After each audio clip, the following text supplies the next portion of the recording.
Hello everyone, my name is Cameron and welcome back to the channel, and welcome to the WWE TLC 2017 review. As you can tell, my voice is not sounding very good. I'm getting slightly sick. I almost lost my voice last night during the pay-per-view, surprisingly. I didn't do a lot of screaming, but my voice just started going out. I feel like crap. It's like 11:30 in the morning, and I feel super fucking sick, and I don't like it. And I still have stuff to record today, so that way I can be prepped for a few weeks, and not have to deal with some issues of sickness. So I'm gonna try my best to get through this without sounding too bad. I might split this into two parts because the final match, the 3-on-5 handicap match, was a long ass match. So I might just do a separate video for that one and then upload that. I'm not sure. But here we go. Match number 1 on the kickoff show, Alicia Fox versus Sasha Banks. I have predicted Sasha Banks. Now I'm going to say this. I started this off very well. Okay, I started this entire pay-per-view off pretty well. Didn't end the way I wanted it to in the long run. But I started off pretty good. They started off with very diva-esque moves. If you don't know what I mean by that, I mean like the slapping, and you know what I mean.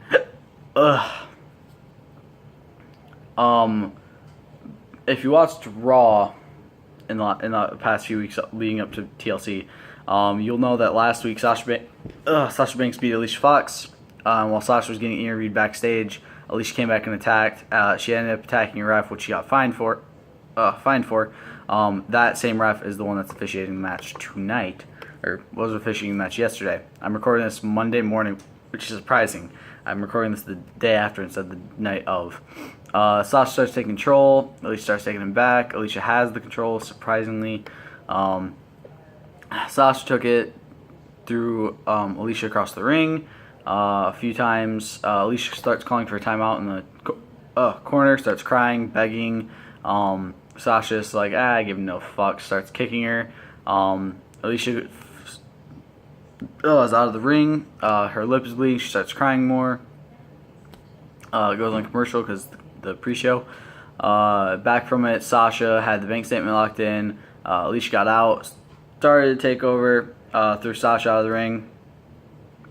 Followed her out, started attacking her, tried to pin her outside the ring for some reason. Now just realize this is a regular match. This isn't false count anywhere or anything like that.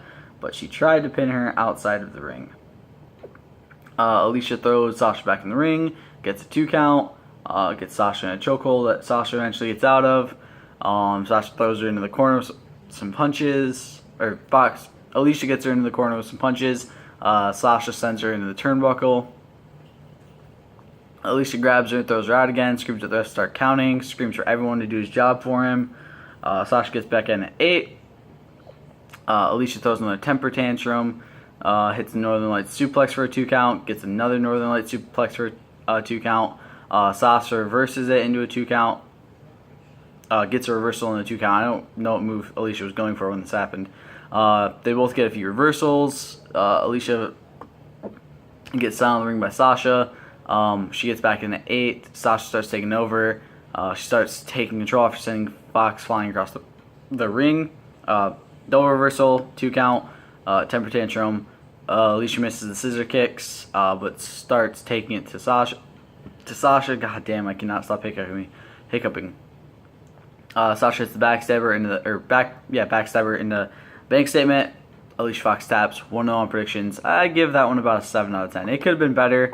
They could have really shown that these aren't divas anymore and given them some better matches. Alicia probably could have thrown less temper tantrums. I always find that when a female superstar throws a temper tantrum, it's really showing just how far we have come. But then it's really just taking all of that progression from divas to female superstars and just saying fuck it. It doesn't matter. Alright, match number 2, Emma versus Asuka. Predicted Asuka because I'm not a fucking dumbass.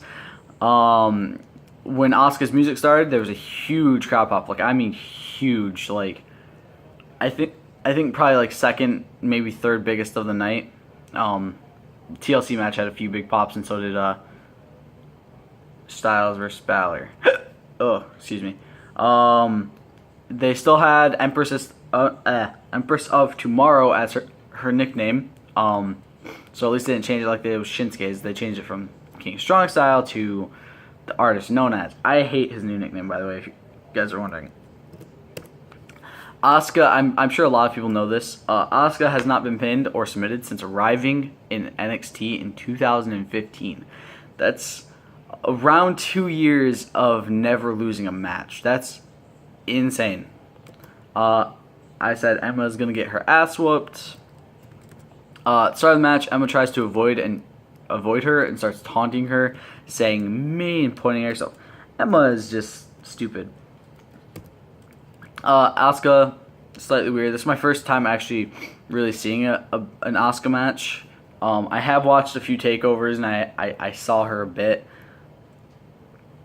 but I didn't see her a lot. So I think the one NXT takeover I watched, it was a triple threat, and most of the action wasn't even focused on her. So yeah. Emma starts actually getting in some offense.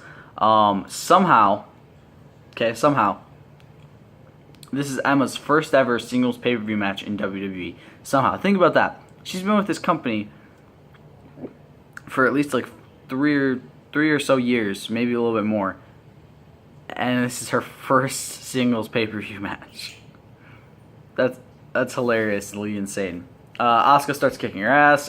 Because Emma focuses too much on social media. Let's be honest, she does.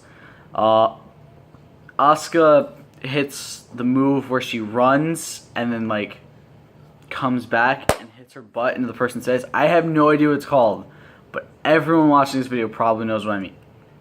Probably know exactly the move I'm talking about. Asuka gets an ankle lock in. Emma counters it, sends Asuka outside the ring. Asuka's starting to come back in. Gets on the apron, and Emma hits a baseball slide onto her legs. Excuse me. And Emma starts attacking her outside the ring, and trash talks more. Emma brings her back in, gets a 2 count. I'm honestly surprised Emma got in a lot of offense this match, like a lot more than I expected her to. Asuka starts fighting back. Emma yanks her hair to pull her down. Quick kick out by Asuka. Emma's keeping control. Surprisingly, Emma's kicking Asuka in the back, pulling her against the corner. Excuse me. Emma gets crossbodied into the corner for a 2 count. Went for another quick pin. Crowd starts chanting, "Let's go, Asuka." Asuka starts getting fired up. Roll up, 2 count, sliding knee strike. Asuka gets in a good amount of kicks. Missile drop kick from the second row. Asuka's now destroying Emma. Emma punches Asuka in the back of the neck and then drop kicks her in the head for a 2 count. As Asuka gets up, kind of, Emma slams her face into the ring. I apparently put rig by accident. Asuka gets her into another ankle lock, keeping Emma from the ropes, kind of like rolling through with her and making sure that she stays in it for as long as she can. Still holding her leg, suplex. She put her leg in between like her legs, like she held it there, and hit the suplex while her leg was still trapped. Emma rolled out though. Asuka grabbed her by the hair. Emma grabbed her by the hair and threw her off the apron. Asuka and Emma both get back in. Asuka hits a big kick, gets the Asuka lock in. Emma taps. 2-0 on predictions. I give that match 10 out of 10. Emma did put up a good fight. I won't deny. The match is very good because of that. I figured it was gonna be like a huge squash match. Like Asuka comes in, Asuka lock, Emma taps, that's over, it's done, like that. But no, Emma put up a good fight. The match was really good. It really made Emma look like a better competitor than she has in the past few months. So I like that. Asuka had a fantastic debut because she got to face someone who knew what she was doing. And I think that was a better way of making it look. It's better than feeding Nia Jax to her right off the bat, or somebody who is better in the main event scene for the women's picture at the moment. and her undefeated streak is still on because she won. Elias came out, started to do a song, but had something thrown at him. I believe it was lettuce first. Screamed to the crowd, said "not cool, guys." Started to do a song again, but Jason Jordan threw more vegetables at him. Yes, it was Jason Jordan who threw the vegetables at him. During the pre-show, I didn't do a lot of the backstage promo stuff. I didn't have a lot of energy to do this. I was really not feeling good last night, so I just wanted to try to focus on the matches. But Elias interrupted a conversation between Jason Jordan and Kurt Angle earlier in the night, so it kind of fits into this. Okay, match number 3. The Brian Kendrick and Gentleman Jack Gallagher versus Rich Swann and Cedric Alexander. I predicted Brian and Jack. So, to be honest, I like heel Jack Gallagher. It's kind of like surprisingly awesome. I don't know why. I don't know what it is. But just him as a heel is so funny. Like, because he always did heel tactics even as a face, and now it's just like it fits even better, in my opinion. Kendrick and Swann starting. Kendrick starts taking control for his team quick. Swann gets in some chops, but then gets sent in the corner. Gallagher gets tagged in.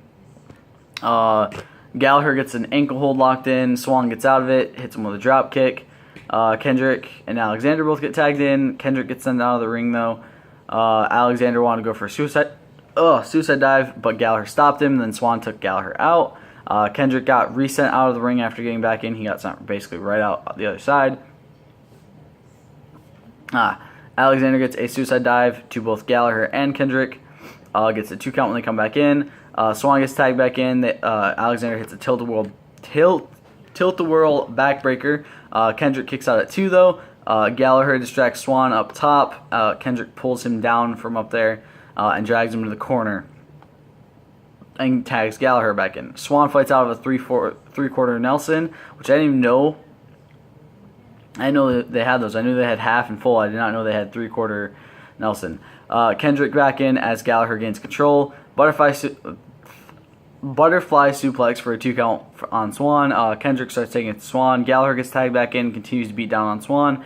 Gallagher starts taunting Cedric. Kendrick comes into the ring. He didn't get tagged back in, but he comes in the ring, sends Gallagher down, and Kendrick gets sent outside over the ropes. Gallagher is still legal. Alexander gets tagged in, headbutt, handspring roundhouse for a 2 count by Cedric. Alexander starts taking control, 2 count, pulled out by Kendrick. Swann gets caught and thrown, trying to dive from the steel steps to Kendrick. Kendrick gets tagged in, roll up, 2 count by Cedric. Super kick followed by Captain's Hook, reversed into a 2 count, and then back into the Captain's Hook. Swann up on the top rope, breaks up with a Phoenix Splash. Roundhouse kick, then a headbutt. Gallagher and Swann both outside the ring. Lumbar check by Alexander, 3 count on Kendrick, 2-1 on predictions. I still gave this match 10 out of 10. I mean, I lost the prediction, but the match in itself was fantastic. All of them did fantastic. I can't hate on any of their performances. They were awesome. Gallagher did look really pissed at the end. So far, this was actually my favorite match of the night. I know 3 matches in, and we already have a contender for one of my favorite matches. But yeah, I mean, what more can I say? It's a cruiserweight match. They typically steal the show, and they typically do really fantastic. Gallagher, Swann, Kendrick, and Alexander probably will continue in this feud, and I think I'll enjoy that. But all in all, the match was in itself awesome. It had a lot of big spots, like most cruiserweight matches do. It had 2 high flyers versus 2 more technical wrestlers, and I think that paired them perfectly. And the match just went fantastically, in my opinion. Match number 4, the Raw Women's Championship match. Mickie James versus the champion Alexa Bliss. I predicted Mickie James. Now just think about this. There's 2 championship matches on this card. 2. And 1 is the 4th match. Just think about that. There's 5, technically 6, if you want to count the tag team as 2 championships on this brand. and 2 of them are being defended tonight. The women's and the cruiserweight. World title's not being defended. Singles title's not being defended. Tag team titles aren't being defended. Some bullshit. Last year at TLC is when Alexa won her first women's championship against Becky Lynch over on SmackDown. Mickey and Alexa both start taking it to each other really quick. Mickey starts to take control and gets a quick jackknife cover for a 2 count. Mickey goes right after Alexa, and she runs to the rope. Mickey starts attacking her on the rope, pulls her hair, smacks her a bit. I honestly was expecting a temper tantrum from Alexa Bliss here, but she held her temper in pretty good. Mickey began being very resilient, getting a few kip ups after being slammed down a few times. Slams Alexa down twice, hits drop kick for a 2 count. Alexa tries to get control again, but Mickey's still fighting back.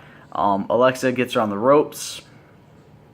Alexa starts taking it to Mickey. The match is honestly already pretty good. Alexa starts focusing on Mickey's left arm. Not entirely sure why, as Mickey doesn't really have anything that focuses on her arm. I mean, I guess the Mick DT is a bit focused on her arms, but still. Mickey's trying to keep Alexa from her arm. Alexa kicks her in the back of the head, locks in an arm lock. Mickey tries to fight out of it. Hold still locked in. It's locked in for a bit of time. Alexa slams her down, goes for 3 quick covers. 1-2 count, followed by 2 1 counts. Alexa's telling her to give up. Alexa is still in control, but Mickey's fighting back. A head scissors sends Alexa flying.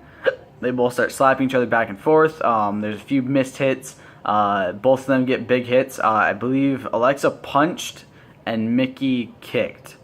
They both go down. The ref starts counting. They both get to their knees at about the same time. I think Alexa got up a little bit faster, but Mickey slams Alexa's face first into the mat, so it didn't really matter. Alexa gets a kick, but Mickey catches it and gains control, so massive punches. 2 count after a pretty big amount of moves. Mick DT gets reversed. DDT by Bliss reversed into a 2 count. Sunset Bomb for a 2 count by Bliss. Let's Go Bliss / Mickey chants. Back and forth, basically like the "Let's Go Bliss, Mickey James," those types of chants. Excuse me. Bliss takes James down from the top rope onto her bad shoulder, but Mickey avoids Twisted Bliss.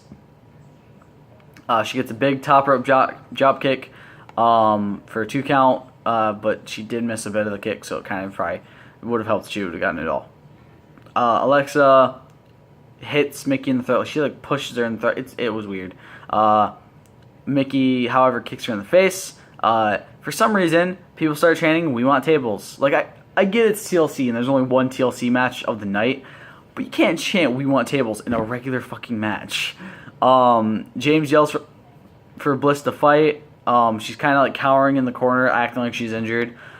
She throws Mickey into the turnbuckle. DDT, 3 count, Bliss fucking wins. 2-2 on predictions, 6 out of 10. I thought the match was fantastic, okay? I'm not going to deny. I thought the match... I'm taking my hat off because it pissed me off. Yes, I know my hair's a mess. I basically just woke up before doing this video, so deal with it. The match was fantastic up until the ending. And I'm not saying that because I lost the prediction. I'm saying that because Mickey got put away with a DDT after a cheap move. She got thrown in the turnbuckle, and then there was a DDT for a 3 count. I thought that was really cheap. I think in all honesty, it diminished Mickey as a competitor and Alexa as a champion. Then again, Alexa as a champion already sucks in my book, so who cares? Mickey got interviewed in the ring. Was asked if she was disappointed. She said yeah, but she was also proud because she really proved that she can hold it with these younger girls. I mean, she's not that much older than them. And so she'll be in. This isn't her last women's championship match, and it was not her last women's championship reign. She said she'll get another one. She thanks WWE Universe, and honestly, I have to say, Mickie James is still one of my favorite wrestlers of all time. She was one of my favorites back in the day, and again, she's one of my favorites now. Hopefully next month, it will be Asuka vs. Bliss for Asuka's first Raw Women's Championship. If not, I can't really think of anybody else to face Alexa, to be honest. I really can't. No idea. here's the question, because I don't think Asuka's even lost in a multiple person match. What if they put her in like a fatal 5-way or a 6-woman battle royal or something and she loses? How are they going to look at that? Like, because I get that technically that's a loss, but technically, if it's like an elimination match, oh wait, no, she'd have to get pinned for that. Sorry, if it's like a regular like fatal 5-way or triple threat or something, and she's not the one who gets pinned, technically she didn't take the pin, she didn't lose, but still, you guys know what I mean. Backstage segment with Kurt Rollins and Ambrose. They've had a few of these already, honestly, and I've enjoyed the whole setup for this, getting more set up for this match. Oh, by the way, I'm gonna say this really quick. This match, actually, kind of having him fill in makes sense. A lot of people will be like, "Why didn't you just have Finn take Roman's spot?" Well, here's why.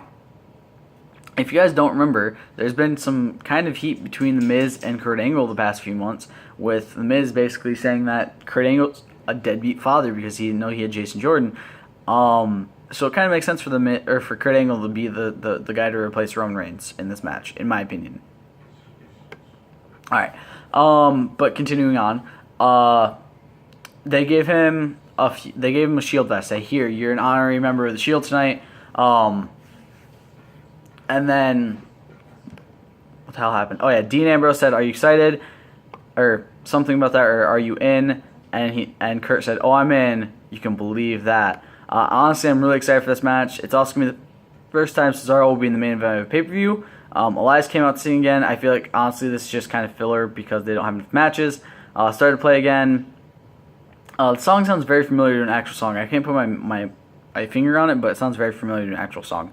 Start singing this time, but it sounds really quiet for some reason. Like, it doesn't sound like his mic's working. Boos start raining down by the Minneapolis crowd. Starts over, even more boos, this time louder. Says he's having trouble hearing himself, and they cheer.